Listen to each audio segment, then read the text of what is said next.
भाजप वक्फ बोर्डाच्या जमिनी घेणार आणि त्यांच्या मित्रांना देणार। त्यानंतर ख्रिश्चनांकडे असलेल्या जमिनी सरकारच्या टार्गेटवर वक्फ सुधारणा विधेयकावरून उद्धव ठाकरे यांचा आरोप। जमिनी पहिला घेणार आणि त्यांच्या मित्रांना देणार आणि एक ख्रिश्चन कम्युनिटीकडे जेवढी जमीन आहे त्याच्यावरती घेतील, ती जमीन घेतील।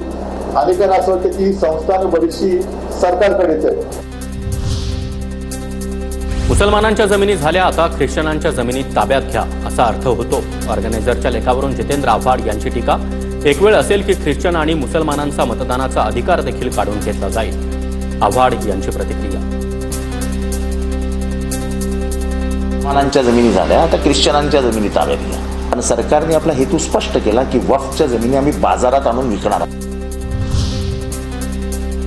बर्फाच्या लादीवर झोपून मारू असं बोलत होते। काहींच्या डोक्यात हवा गेली होती। काही लोक जेलमध्ये टाकण्याची भाषा करत होते। नाव न घेता उपमुख्यमंत्री एकनाथ शिंदे यांचा उद्धव ठाकरे यांच्यावर निशाणा।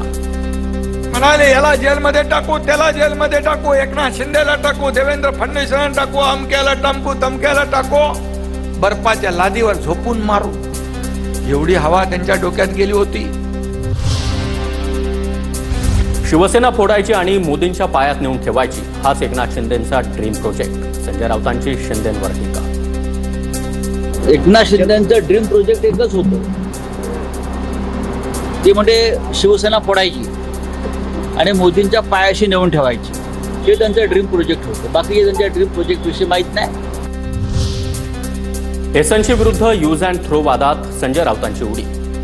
यूटीच्या मध्ये बी म्हणजे बाळासाहेब आहे, जोपर्यंत यू आणि टीच्या मध्ये बी आहे तोपर्यंत एसएनसी काहीही करू शकणार नाहीत, संजय राऊतांचं उत्तर। यूज अँड थ्रो मध्ये बाळासाहेब ठाकरे आहेत, बी ते त्यांना काढता येणार नाही ना। त्या बचं काय, बाप आहे तो, जोपर्यंत तो बाप आहे तोपर्यंत एसएनसी काही करू शकत नाही।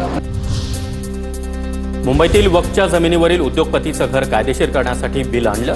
भविष्यामध्ये वक्फच्या जमिनी उद्योगपतींच्या घशात जाणार, संजय राऊतांचा आरोप। अनेक वक्फ बोर्डाच्या इमारतीवरती अलिशान घरं उभी आहेत उद्योगपतींची, ती कायदेशीर करण्यासाठी बिल आणले। हे मोठे उद्योगपती कोण तुम्हाला माहिती आहे।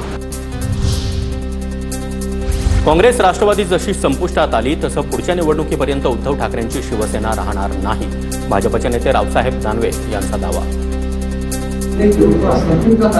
राष्ट्रवादी संपली आणि उद्धव बाळासाहेब ठाकरेंची शिवसेना पुढच्या निवडणुकीपर्यंत राहणार नाही। जनतेचा उद्धव ठाकरेंवरील विश्वास संपला, केंद्रीय मंत्री पियुष गोयल यांचं वक्तव्य। ठाकरेंना हिंदुत्वाबद्दल काहीच भावना राहिलेल्या नाहीत, अशी ही टीका। उद्धव ठाकरे जी की विश्वसनीयता आज लोगों में, जनता में लगभग समाप्त हो गई है। उनको तो हिंदुत्व के प्रति भी अब कोई भावना नहीं रही और ये